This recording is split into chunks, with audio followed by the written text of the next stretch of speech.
you two. Hello, you two. Welcome to Labita Loca Reactions. I am Nick Labita. I'm Corinne Labita. And we are siblings who react to music, and we like to share music with each other. And today it is my turn, and I'm doing something different that we normally do. I am a big fan of video games. Always been since our grandmother had an Atari 2600 way back growing up in her basement. Who knew that your grandparents would have a video game system? Who knew?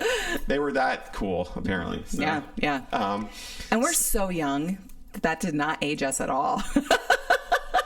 I've given up. Who cares? I'm aging gracefully. All right? I belie my age then. It is what it is. You know? Yeah. Okay. Anyway. So, anyways, all right. So today we are doing Alicia. All right. I think of it from Clair Obscur, Expedition 33. Clair Obscur is French for darkness, light. Okay. All right, light to darkness. I think actually I got it backwards. It doesn't matter. And where are my notes here? I have notes on here on this. All right. Wow. Okay. So I know. So it was composer is oh god, I have his last name, not his first name. Oh gosh. Okay, his last name's Tristard. We're doing great. Yeah, we're doing great already. I think it's Lorian Tristard, and then he did compose the music, and then he collaborated with it's Alice, but probably in French it's Alice. Okay. All right, Duport. See We're my Americans Midwestern, and we don't speak, my damn Midwestern accent. I'm trying my best. All right, Duport Percier. That's my best. Sorry if I butchered it. All our French fans out there, if we have any. Yeah. All right. But she did all the vocal lines. Okay. All right. Now, let me set the stage for you. All right. Okay. You're a person in their mid-40s and had a just exhausting day, and so the kids are finally in bed, and so he goes down the basement because that's the only TV that can fit. He can fit a PlayStation 5 next to, because the one upstairs, the switch is already taken over the TV stand. Fair enough. And then your wife would probably give you weird looks otherwise. Yeah. There? No, fair enough. So then you turn on TV, you boot up the PS5 there, and you turn on, Clair Obscur Expedition 33, and in the home menu, you get this.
Oh man. Wow. It just rips your heart out. Yeah. Like, oh my gosh. Wow. Dang. That's stunning. That is stunning. I think this is our first classical that we're doing on this channel too. Yes. Yeah, we normally do like R&B, and so like a little bit more like pop and usual stuff and that kind of thing, and like so like more bombastic. So that like this is like butter. This is so good. Like, yeah. This is like just, I don't even know. It's so, like this is so beautiful. Yeah. I didn't want to stop it, but you just for our purposes, like I hate to stop it like that. Yeah, this isn't like on other reactions, we talk about like the floaty feeling of like where you just get lost in the slipstream of the music. And like this is definitely like that, like the way that, especially with classical music, the way that it just asks of you to just fully immerse in the experience. And then like this with, I mean, of course, her stunning vocals and then the strings, like, oh gosh, you'll always win me over with the cello, like, and everything else. Like, I love it. I love it. Yeah. I mean, I'll talk about more just of the song itself at the end. Okay. But I mean, it just like, just within the first like 5 to 10 seconds of the song, you know, just with the piano, that piano intro, you know, you're just like, oh my God, you know, you're setting you up. And then the vocals come in and just, oops, like, I just hit your microphone, just like knocks you flat on the floor. I mean, and so going back to the term that you introduced to me, like tone painting. Yeah. And that this is so ethereal. Ethereal. Thank you. Oh my God. Ethereal. Woo! Earthreal. All right, that's our term. That's what we're doing now. Yeah, that's the Ohio way of saying ethereal. I haven't had enough coffee in my system, and I stayed up too late. But ethereal. Thank you. Oh gosh. It is definitely ethereal. Anyway. Okay. I'm done embarrassing myself. All right.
Chills.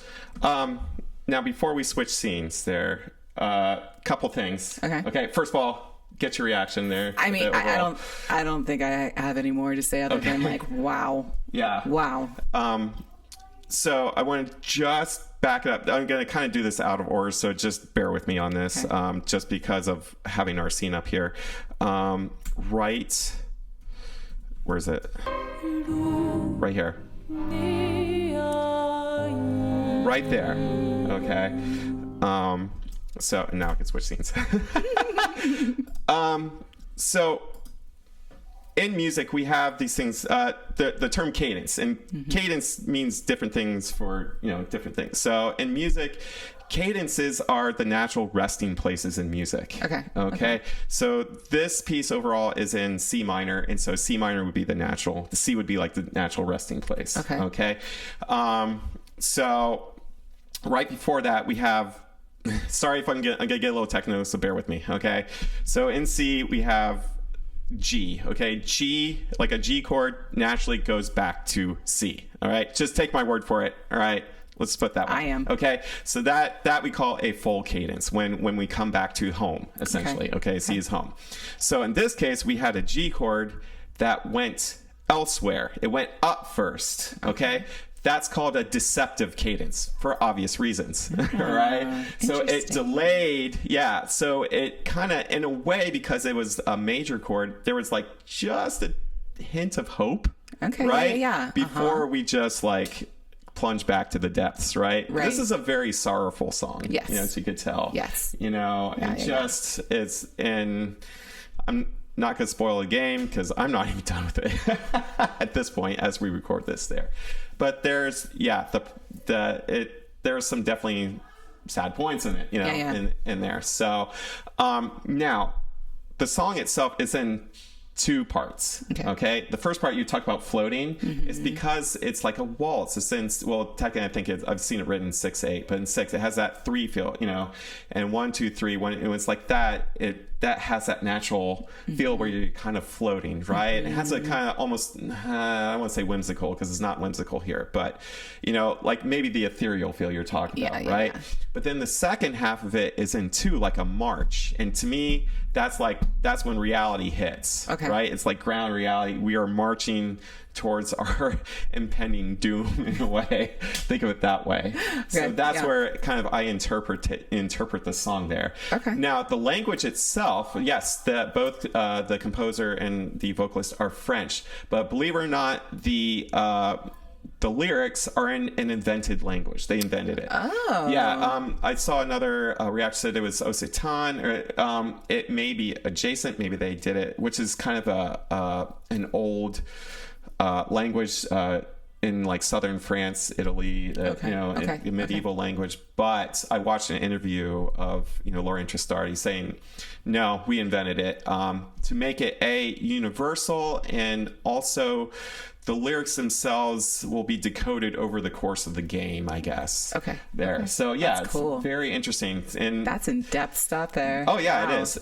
This is also like Tolkien level of in-depth. Yeah. Oh yeah, absolutely. Linguistics. Man, kudos to them, because they also the whole soundtrack's like over 8 hours of music. Wow. And then the music, of course, that kicked you off, but the music is, the music I listened to at least was pretty stunning, overall. This is, an example of chamber music. Yeah. Right? So we have a small string section and we have a piano, and this could be essentially kind of like what Schubert did, is like art song, right? So it's a song, right? Because you have a vocalist involved there. Usually a lot of songs tend to be depressing. What? Yeah, not all, mind you, but I know I think Mahler did it was like a song cycle, and it was like the songs about the death of children or something like that. Yes. Oh yeah. Pretty light stuff there. Yeah. They're like, what is all of the emotions all rolled up into one? Oh gosh, yeah. So, but yeah, oh man, I mean, I listen to classical music a lot, but there's here and there is something that just breaks through and just like grabs you, and this is definitely one of them. I mean, genius in putting it as in the home menu. Like, this is the first thing when you boot the game up, like, you listen to. I mean, and it just, from there, it sets the scene. Oh, it sets the scene. It just grabs you and then just doesn't let go. Wow, so, that's cool. Yeah, that's cool. It's a very, very cool song there. Yeah. So, what'd you think about it? Yeah. Are you a classical fan? Are you a video game fan? I hope. All right. Hope we bring in some video game fans to our channel. And from there, you can, check out the rest of our library, all the rest of our non-classical songs that we non-video game based. To. Yeah, non-video game. Maybe do some more. Give us your requests. Yeah, give us a request. There's some other ones worth checking out as well there. So, that came at the worst possible time. Please like, share, and subscribe. Make sure you are also supporting all your local artists, video game developers, creators. Why not go that way, right? And all your content creators and all that. So until next time, YouTube. Bye. Bye.